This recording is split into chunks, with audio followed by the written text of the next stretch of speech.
A Portomarín Beer Fest chega a súa cuarta edición como cita ineludible para os incondicionais da cervexa artesá coa colaboración da Deputación. A festa que dende o primeiro ano conseguiu encher a Praza do Camiño trasládase este venres e sábado ao pabillón municipal. Alí reuniránse 14 cervexeiras nacionais e internacionais. Cervexeiras que van a vir de Polonia, de Noruega, incluso vai xente de Noruega que vai vir á feira. Van a mandar cervezas de Francia, de Polonia, de Estonia, de mogollón de sitios, de Barcelona, de Madrid. A Deputación contribúe con 2.500 euros a Portomarín Beer Fest, exemplo do modelo de turismo polo que aposta a institución provincial.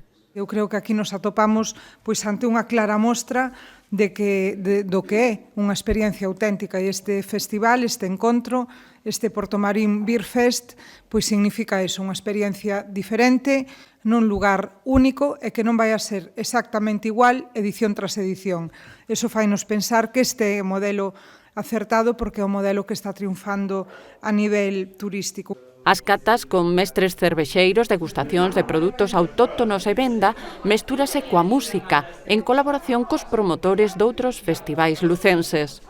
Un festival que non se propón únicamente degustar cervezas, como dixen, senón tamén descubrir paisaxe, descubrir patrimonio, hospitalidade e disfrutar da cultura tamén e das nosas tradicións, neste caso gastronómicas.